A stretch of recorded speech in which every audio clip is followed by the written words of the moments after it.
거룩하고 복된 날 하나님의 말씀은 마태복음 24장 15절로 20절의 말씀입니다. 시작.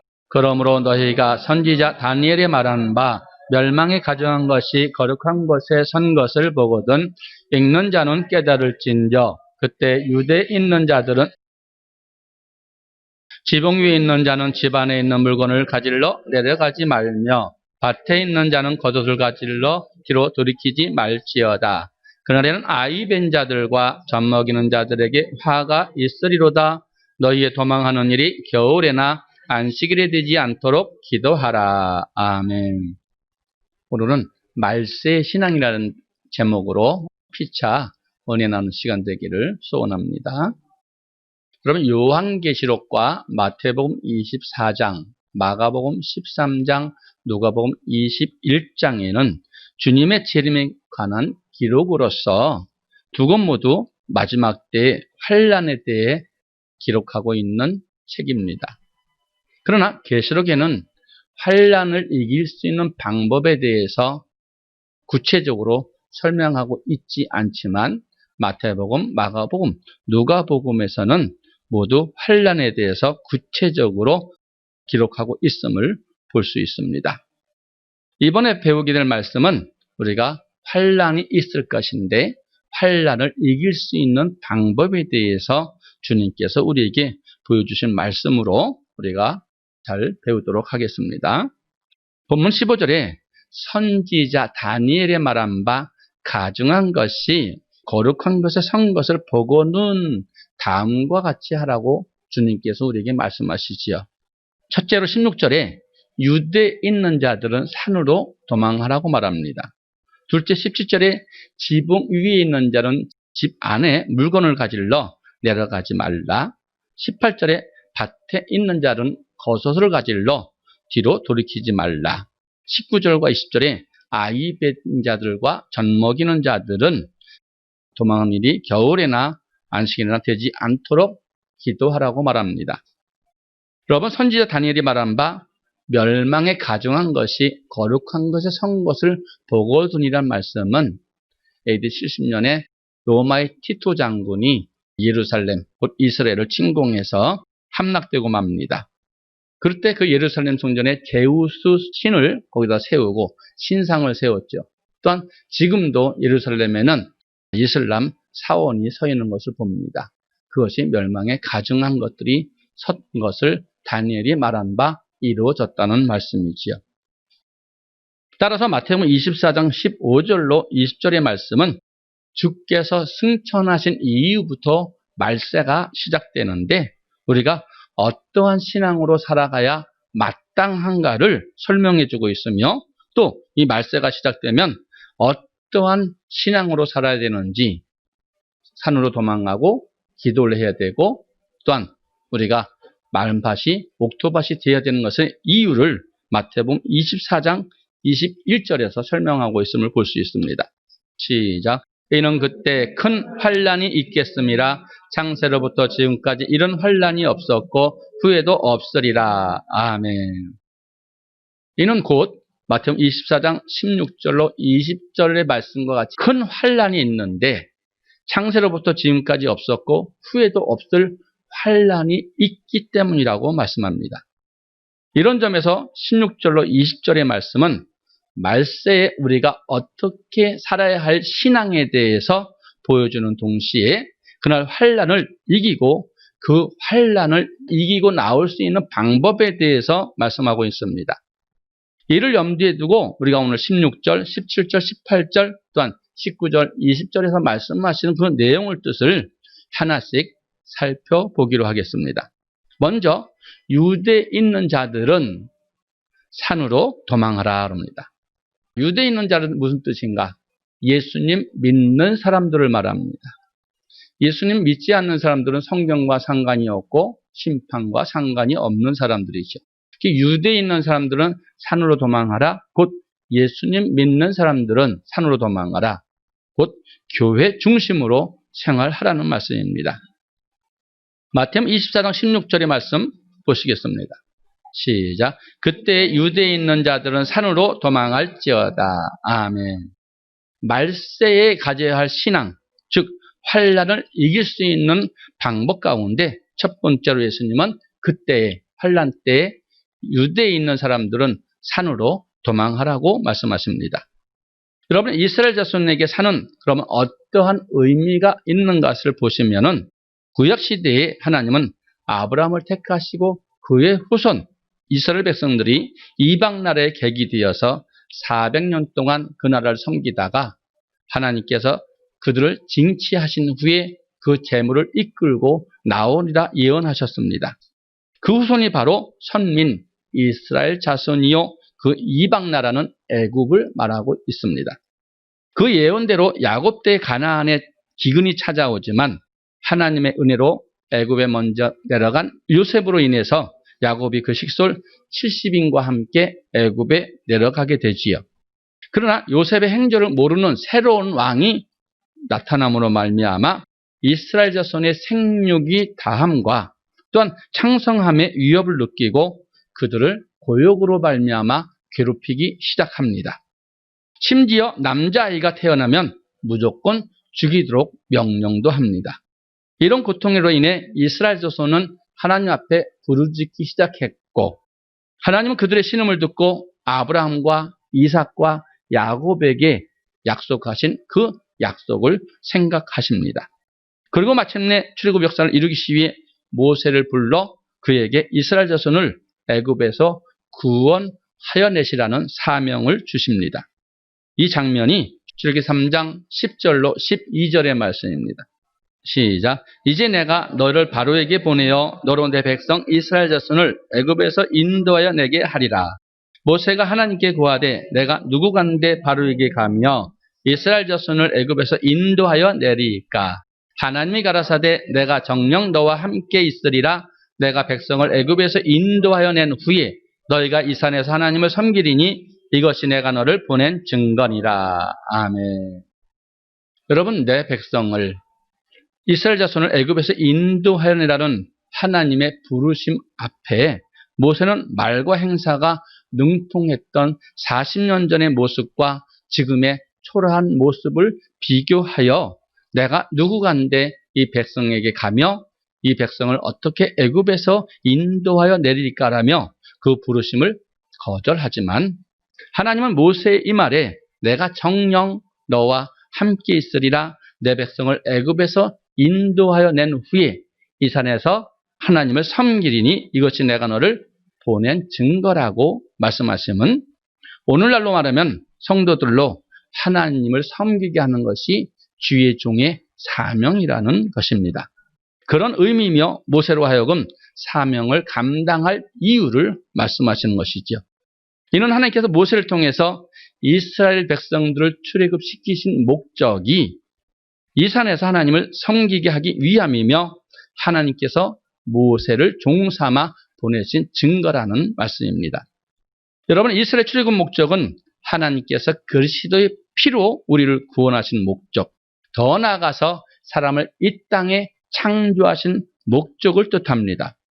즉, 이 산에서 하나님을 섬기게 하는 것이 구원의 목적이며 하나님의 창조의 목적이며 사람을 택하신 목적이라는 것입니다. 그렇다면 말씀에서 말하는 이 산은 무엇을 의미하는지 그 산에 대해서 정확한 의미를 우리가 알아야 합니다. 출애굽기 3장 12절의 말씀에서는 이 산에서 하나님을 섬기리니 말씀하고 있지요. 그렇지만 출애굽기 7장 16절에서는 광야에서 하나님을 섬긴다라고 말함을 우리가 볼 수 있습니다. 출애굽기 7장 16절의 말씀이죠.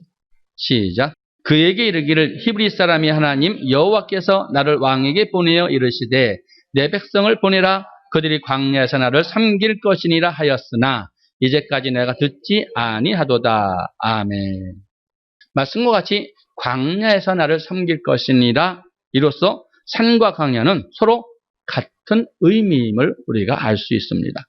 그렇다면 광야는 무엇을 의미하는지 보시면 신약시대에 와서 스데반 집사가 사도행전 7장을 통해서 설명하는 말씀이 기록되어 있습니다.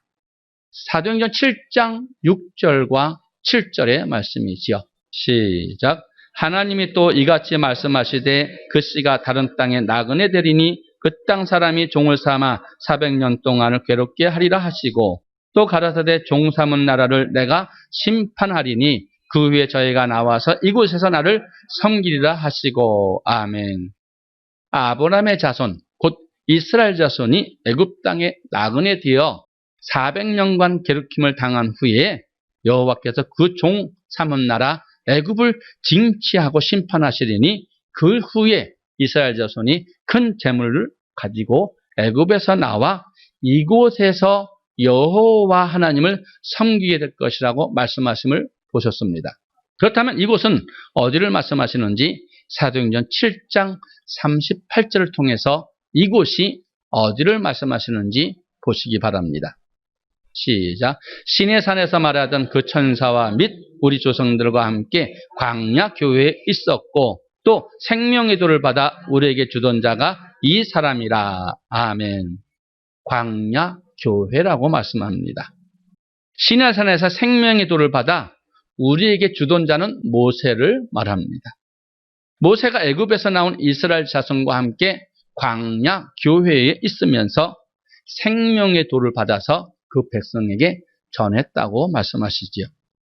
따라서 이 산에서 하나님을 섬기리니와 광야에서 하나님을 섬긴다는 말씀은 결국 교회에서 하나님을 섬기리라는 말과 같은 의미의 말씀이라는 것을 여러분 아시기 바랍니다.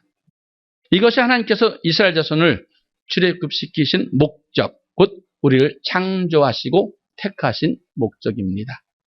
이와 같이 이스라엘 자손에게 있어서 산은 오늘날 우리에게 교회를 말씀하는 것입니다. 그러므로 그때 유대에 있는 자는 산으로 도망하라는 말씀은 말세가 시작되고 세상 끝 가까워질수록 교회 중심으로 예수님 믿는 사람들은 살아야 된다고 말씀하시는 것입니다. 성경 전체는 창세기부터 계시록까지 교회, 즉 성전 중심으로 살아야 된다고 우리에게 명령하고 있습니다. 그러면 창조 시대부터 그러한가 우리가 말씀을 찾아보시겠습니다. 하나님은 6일간 우주 만물을 창조하시고 그 마지막 날 흙으로 사람을 지으시고 생기를 그 코에 넣어서 생명이 되게 하셨습니다. 그 말씀이 창세기 2장 7절의 말씀입니다. 시작. 여호와 하나님이 흙으로 사람을 지으시고 생기를 그 코에 불어넣으시니 사람이 생명이 된지라. 아멘. 고린도전서 15장 45절에 생명이 산영이 되었다고 말씀하심을 볼 수 있습니다. 시작. 기록된 바 첫사람 아담은 산영이 되었다함과 같이 마지막 아담은 살려주는 영이 되었나니. 아멘. 이는 사람이 육체로만 만들어진 것이 아니라 육체 안에 영, 곧 심령을 두어서 산영이 되게 하시고 하나님과 영적으로 교통할 수 있는 사람이 되었다고 말씀하십니다. 그리고 하나님은 동방의 에덴에 동산을 창설하시고 산영이 되어 하나님과 교통할 수 있는 첫사람 아담을 에덴의 동산으로 이끌어 가셨습니다. 창세기 2장 8절의 말씀입니다. 시작. 여호와 하나님이 동방의 에덴에 동산을 창설하시고 그 지으신 사람을 거기 두시고. 아멘. 여러분, 에덴의 동산에는 하나님이 지으신 모든 것이 풍족하게 있었고 생명나무와 선악과 그리고 모든 복의 근원이 되는 네 강의 근원이 흘렀습니다. 창세기 2장 9절로 14절의 말씀을 보시겠습니다. 시작. 여호와 하나님이 그 땅에서 보기에 아름답고 먹기에 좋은 나무가 나게 하시니 동산 가운데는 생명나무와 선악을 알게 하는 나무도 있더라. 강이 에덴에서 발원하여 동산을 적시고 거기서부터 갈라져 네 근원이 되었으니 첫째 이름은 비손이라. 금에 있는 하윌라 온 땅에 둘렀으며 그 땅의 금은 정금이요 그곳에는 베들리엄과 첨으로도 있으며 둘째 강의 이름은 기온이라. 그것은 온 땅에 돌렸고 셋째 강의 이름은 히데겔이라. 아스루 동편을 흐르며 넷째 강은 유브라데더라. 아멘. 이런 에덴 동산을 일컬어서 최초의 교회라고 말합니다. 그 교회라고 말하는 이유가 있지요. 교회는 하나님이 임재가 있어야 합니다. 근데 하나님께서는 에덴의 동산에 아담과 함께 거닐었지요. 둘째로 하나님의 언약궤, 곧 말씀이 선포되답니다. 이 말씀은 생명과와 선악과, 먹어라, 먹지 말라는 우리에게 명령의 말씀이 주어집니다. 그리고 하나님의 주시는 복, 네 강의 근원이 흐릅니다. 이 세 가지가 충족되어야 교회가 되는 것입니다. 그 가정이 교회가 될 수 없고, 직장이 교회가 될 수 없고, 어떤 카페가 산이나 들이 교회가 될 수 없습니다. 반드시 하나님 명하시는 교회에 올라가라는 말씀입니다. 여러분, 하나님은 에덴 동산에 들어온 아담을 세상의 아무 곳에 거하게 하셨습니까? 아니면 동산에서 하나님의 법을 지키며 살게 하셨습니까? 아담은 뱀의 꿰매 넘어가기, 범죄하기 전까지는 에덴의 동산에 머문 것을 우리는 알 수 있습니다. 여러분, 하나님은 세상에 사람을 창조하실 때부터 생령, 곧 산영이 된 사람을 세상 아무 곳에 두지 아니하시고 반드시 에덴 동산, 곧 교회로 인도하여 그곳에서 하나님의 법을 지켜 네 강의 복을 받을 수 있도록 우리에게 복을 주시는 분입니다. 다음은 출애굽 시대입니다. 창세기 15장 13절 14절에서 하나님께서는 아브라함 때부터 이스라엘 자손을 택하셨습니다. 출애굽 12장에 사람이든 짐승이든 물어가고 애굽의 모든 처음 난 자를 치실 때 그들에게 어린 양의 피를 발라서 문 임방과 좌우 설중에 바르면 그 죽음의 사망의 길을 면하게 하셨습니다. 또한 출애굽 13장에 구름 기둥과 불 기둥으로 인도하시고 출애굽 14장에 홍해를 갈라 마른 땅으로 건너게 하셨습니다. 그리고 15장 2절에 여호와는 나의 힘이요 나의 노래요 나의 구원이라고 고백하게 하셨습니다. 이렇게 해서 하나님 그들을 광야로 인도하셨고 그 광야를 사도행전 7장 38절에서는 광야 교회라고 말씀하셨습니다. 애굽에서 나온 이스라엘 백성은 그 수가 장정이 60만이요 모두 다 합치면 300만이 넘는 사람이었습니다. 여러분, 그 큰 무리를 광야로 이끌어내는 것은 결코 간단한 일이 아니었음에도 하나님은 남녀노소 모두를 애굽 곧 세상의 광야 교회로 인도하셨습니다. 또한 하나님은 바로의 마음을 강팍케 하여 출애굽한 이스라엘 백성들을 추적하게 하셨는데 이때 이스라엘 백성으로 홍해를 마른 땅같이 건너가게 하시고 애굽 군대를 홍해 숨을 지켜서 다시는 이스라엘 사람들로 말미암아 애굽 곧 세상으로 다 돌아가지 못하게 하셨습니다. 뿐만 아니라 40년 동안의 길을 걷는 동안에 항상 성막 중심으로 동서남북에 거하게 하셨고 이처럼 하나님은 애굽에서 나와 여호와는 나의 구원이요 나의 노래요 나의 힘이라고 고백한 이스라엘 백성들을 세상에 두지 아니하시고 광야 교회로 이끄신 것을 볼 수 있습니다. 이런 철저하게 고백한 사람들은 교회 중심으로 살아야 된다는 것을 말씀하고 있습니다. 신약 시대는 어떠하셨습니까? 예수께서 승천하신 이후 마가다락방에 모여 기도하던 제자들에게 성령을 주셨습니다. 그로부터 초대교회가 시작되었는데 이때 성도들이 어떻게 교회 생활을 하였는가? 사도행전 2장 46절의 말씀을 보시기 바랍니다. 시작. 날마다 마음을 같이하여 성전에 모이기를 힘쓰고 집에서 떡을 떼며 기쁨과 순전한 마음으로 음식을 먹고. 아멘. 이와 같이 초대교회 성도들은 날마다 마음을 같이하여 교회에 모이기를 힘썼다고 하며 그들이 함께 모여서 먹고 마시고 즐거워 하나님의 법을 배웠다고 합니다. 또한 누구와 같이 교회 모기를 폐하지 말아야 된다고 말씀하고 있지요. 11서 10장 25절의 말씀입니다. 시작. 모기를 폐하는 어떤 사람들이 습관과 하지 말고 오직 권하여 그날이 가까움을 볼수록 더욱 그리하자. 아멘. 바꾸어 마으면 그때 환란이 오기까지 교회에 모이기를 힘쓰라는 말씀입니다. 이는 환란이 가까이 올수록 더욱더 교회 중심으로 살아야 된다는 것을 하나님께서는 우리에게 명령하시는 것입니다. 요한계시록 말씀도 보시겠습니다. 세상 끝, 곧 예수께서 강림하심을 관하여 기록하고 있는 계시록에도 동일하게 우리에게 말씀하십니다. 계시록 22장 11절에 말씀입니다. 시작. 불의를 하는 자는 그대로 불의를 하고 더러운 자는 그대로 더럽고 의로운 자는 그대로 의를 행하고 거룩한 자는 그대로 거룩되게 하라. 아멘. 환난 곧 마지막이 가까울수록 불의를 하는 자는 그대로 불의하게 만들고 더러운 자는 그대로 더러우며 의를 행하는 자와 거룩한 자는 그대로 의를 행하며 거룩하게 하나님께서 구별하신다는 말씀입니다.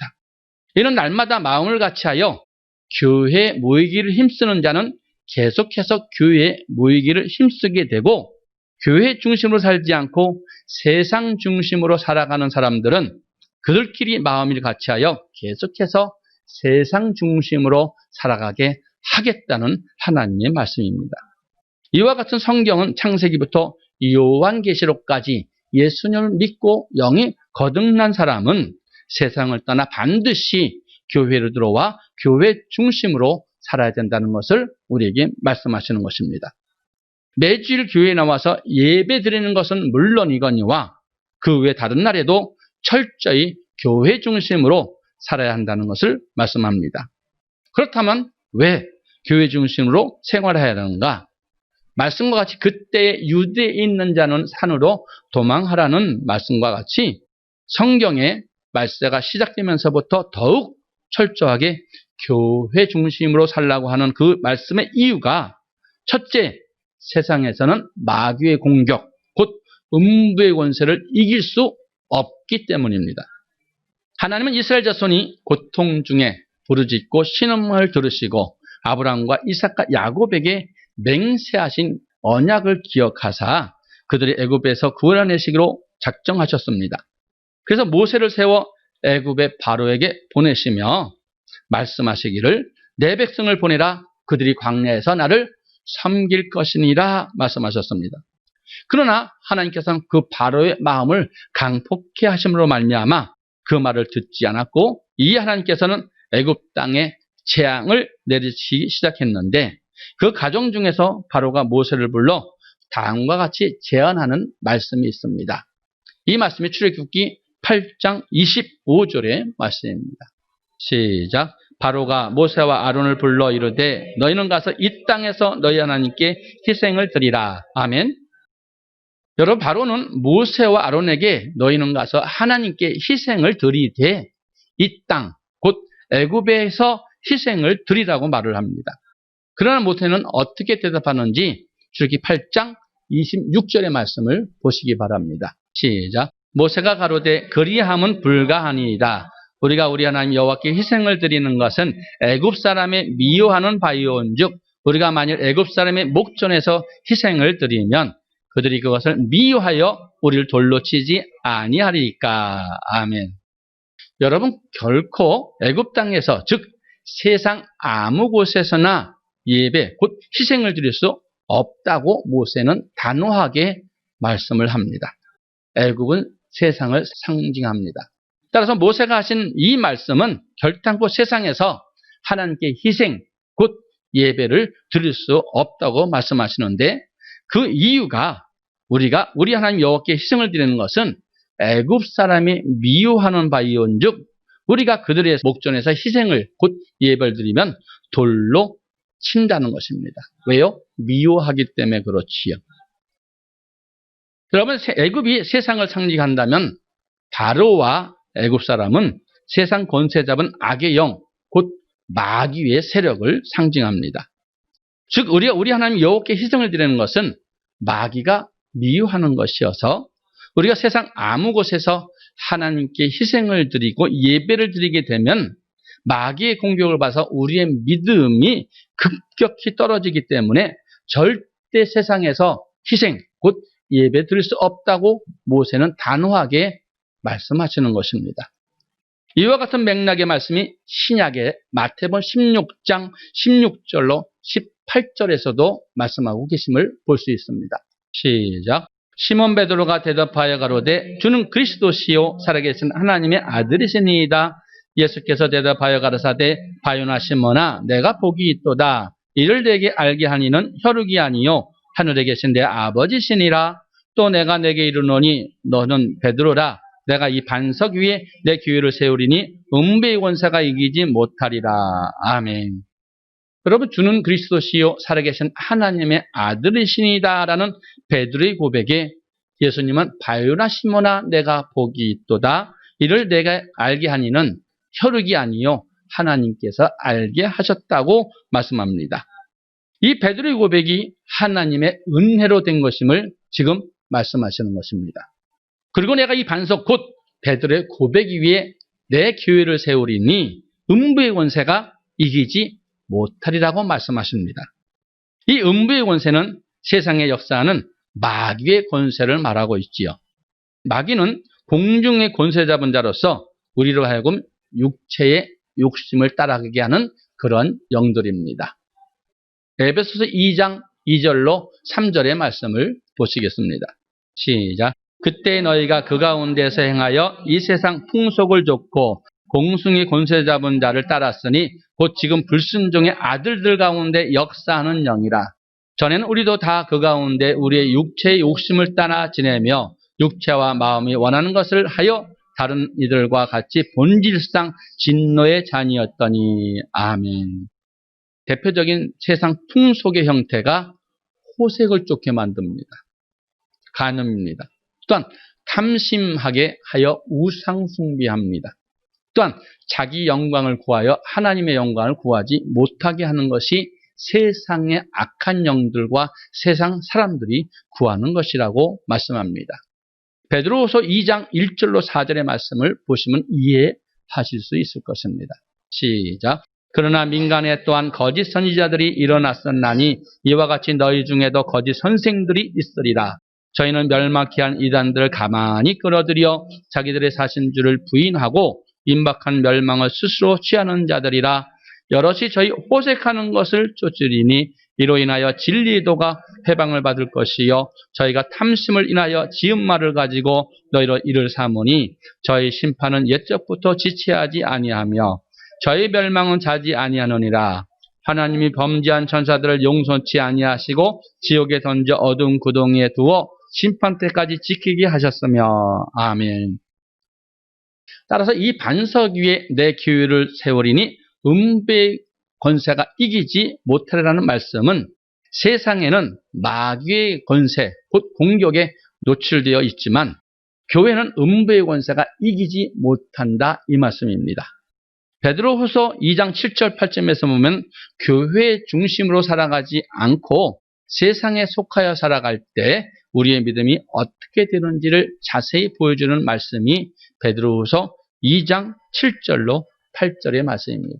시작. 무법한 자의 음란한 행실을 인하여 고통하는 의론노를 건지셨으니 이 의인이 저희 중에 거하여 날마다 저 불법한 행실을 보고 들음으로 그 의로운 심령을 상하니라. 아멘.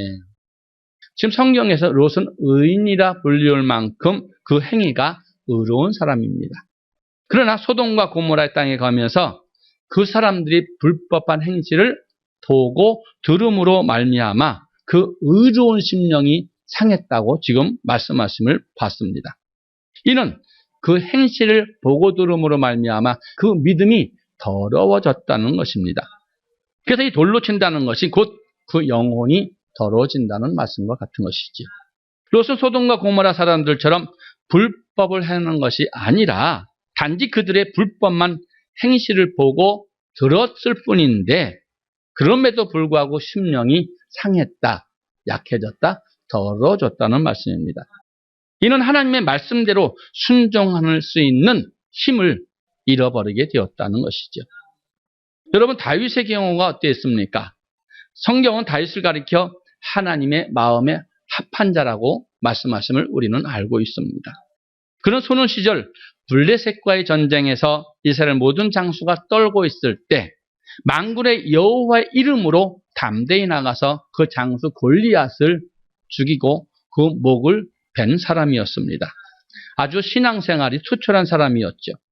또한 10년 동안이나 자신을 죽이려고 쫓아다니는 사울 왕을 죽일 수 있는 상황에서도 하나님의 기름 부음 받은 종을 해하지 말라는 말씀 때문에 그를 죽이지 못하고 그 옷자락 벤 것만도 마음이 찔림을 받은 사람이었습니다.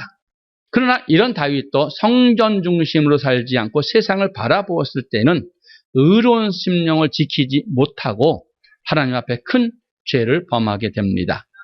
사무엘하 11장 1절과 2절의 말씀을 보시기 바랍니다. 시작. 해가 돌아와서 왕들이 춘전할 때가 되매 다윗이 요압과 그 신복과 온 이스라엘 군대를 보내니 저희가 암몬 자손을 멸하고 랍바를 에워쌌고 다윗은 예루살렘에 그대로 있으니라. 저녁 때에 다윗이 그 침상에 일어나 왕궁 지붕 위에 거닐다가 그곳에서 보니 한 여인이 목욕을 하는데 심히 아름다워 보이는지라. 아멘. 이스라엘이 암몬 자손과 전쟁 중에 있었습니다. 근데 여러분, 오늘 말씀 2절에 보니까 저녁 때에 다윗이 그 침상에서 일어나 말을 합니다. 여러분, 저녁 때 침상에 일어났다는 말씀이 무슨 말씀입니까? 나태해졌다는 것이죠. 침상에서 우리가 아침에 일어나는 집 저녁에 일어납니까? 전쟁이 일어났다면 반드시 기도하여 하나님의 도움을 구해야 될 사람이 저녁 때에 일어났다는 말씀은 신앙이 나태해졌다는 것을 의미하는 말씀과 같습니다.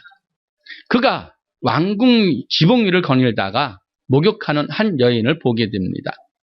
그런데 이 여인의 아름다운 몸매의 마음을 뺏긴 다윗은 그녀를 불러 들여서 취하고 또 여인이 잉태하자 그걸 숨기기 위해서 충신 우리아를 죽이는 살인죄까지 범하게 됩니다. 이처럼 하나님의 마음에 합한 자였던 다윗도 세상을 바라보았을 때는 그 의로운 심령을 지키지 못하고 범죄하고 말았습니다. 마귀가 권세 잡고 있는 세상 사람들은 온통 음란하며 탐심을 쫓아가며 자기 영광을 구하는 세상이요 사람들입니다. 그러므로 아무리 의로운 자라 할지라도 거룩한 자들과 함께 교회 중심으로 생활하지 않고 세상에 속하여 그들의 불법한 행실을 보고 들은다 보면 의로운 심령이 상하게 되고 자신도 모르게 세상 사람들과 같이 그런 일을 할 수밖에 없게 된다는 것입니다.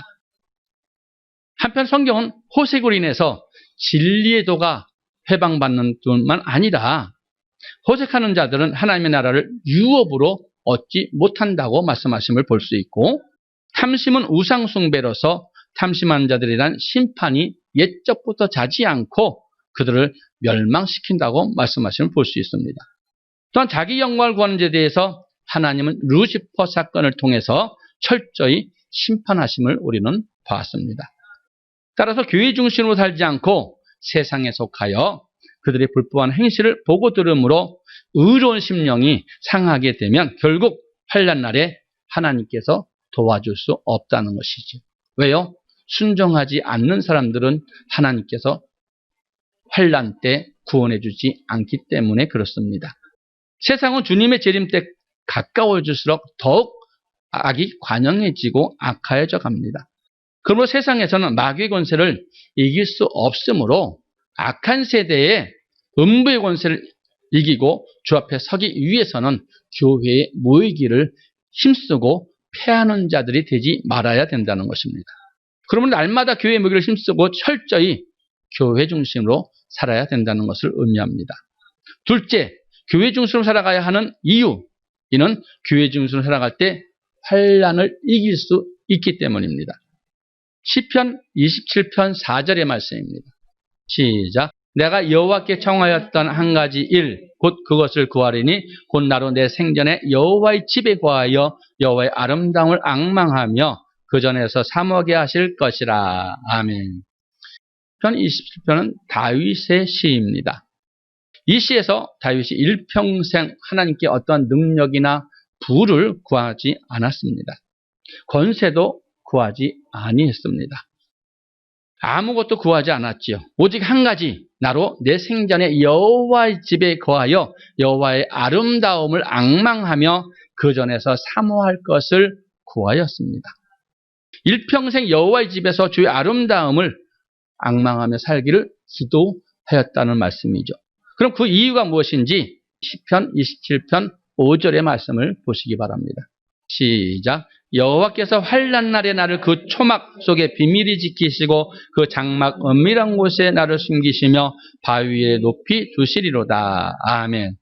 여러분, 이 말씀에서 초막과 장막은 성막 곧 성전, 교회를 뜻하며 다윗은 항상 성전을 가까이 하고 성전 중심으로 생활하면서 하나님께 환난 날에 그 성전에서 나를 비밀히 지켜주실 것을 구했습니다. 다윗은 이런 축복이 성전 안에 있음을 알고 성전 중심으로 생활하면서 하나님께 환난 날에 그 성전에서 나를 비밀히 지켜달라고 구했던 것입니다. 다윗은 이런 축복이 성전에 있음을 알고 있었기에 일평생 오직 한 가지, 여호와의 집에 거하게 해달라고 기도했던 것입니다. 이뿐 아니라 다윗은 사람들이 성전에 올라가고자 할 때 기뻐하였다고 말합니다. 시편 122편 1절의 말씀입니다. 시작. 사람이 내게 말하기를 여호와의 집에 올라가자 할 때 내가 기뻐하였도다. 아멘. 여러분, 다윗은 이스라엘의 최고의 왕이었습니다. 주변국 모두를 정복한 왕 중의 왕이었지요.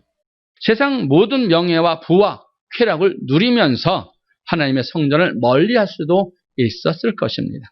그러나 다윗은 그렇지 아니하고 사람들이 여호와의 집, 곧 교회에 가자고 할 때 싫어하는 것이 아니라 기뻐하였다고 고백하였습니다. 다른 그 무엇보다도 하나님의 성전을 사랑하며 가까이 하는 삶을 살았다는 것을 말합니다.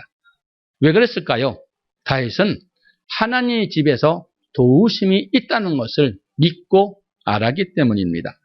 시편 124편 1절로 8절의 말씀을 보시겠습니다. 시작. 이스라엘은 이제 말하기를 여호와께서 우리 편에 계시지 아니하고 사람들이 우리를 치러 일어날 때에 여호와께서 우리 편에 계시지 아니하였다면 그때 저희의 노가 우리를 대하여 맹렬하여 우리를 산채로 삼켰을 것이며 그때 물이 우리를 엄물하며 시내가 우리 영혼을 잠갔을 것이며 그때 넘치는 물이 우리 영혼을 잠갔을 것이라 할 것이로다. 우리를 저희 이에 주어 씹히지 않게 하신 여호와를 찬송할지로다. 우리 혼이 새가 사냥꾼의 올무에 벗어남같이 되었나니 올무가 끊어짐으로 우리가 벗어났도다. 우리 도움은 천지를 지으신 여호와의 이름에 있도다. 아멘. 그래서 시편 124편은 다윗의 시로서 성전에 올라가는 노래라고 말합니다. 다윗은 여호와께서 우리 편에 계시지 아니하였다면 대적에게 멸망을 당하였을 것이나 하나님께서 새가 사냥꾼의 올무에서 벗어난 같이 도와주셨다고 고백합니다. 이 도움이 어디서 오냐? 천지를 지으신 여호와의 이름에 있다고 말하지요. 그러면 이 여호와 이름이 있는 곳이 어디 있는지 열왕기상 8장 16절의 말씀을 보시기 바랍니다. 시작. 내가 내 백성 이스라엘을 애굽에서 인도해낸 날부터 내 이름을 둘 만한 집을 건축하기 위하여 이스라엘 모든 지파 가운데서 아무 성읍도 택하지 아니하고 다만 다윗을 택하여 내 백성 이스라엘 다스리게 하였노라 하신지라. 아멘. 여러분, 지금 건축한 성전을 가셔서 여호와 이름을 둘 만한 집이라고 말씀합니다. 그러므로 우리의 도움은 여호와의 이름에 있다는 것이죠. 그 이름은 어디에 있습니까? 성전, 곧 교회에 있다는 말씀이죠. 그래서 성전에서 하나님의 도우심이 있다는 것입니다. 시편 121편 5절로 8절 역시 성전에 올라가는 노래인데 보시겠습니다. 시작. 여호와는 너를 지키시는 자라. 여호와께서 내 우편에서 내 그늘이 되시나니 낮에 해가 너를 상치 아니하며 밤의 덜도 너를 해치 아니하리로다. 여호와께서 너를 지켜 모든 환난을 명쾌하시며 또 내 영을 지키시리로다. 여호와께서 너의 출입을 지금부터 영원까지 지키시리로다. 아멘.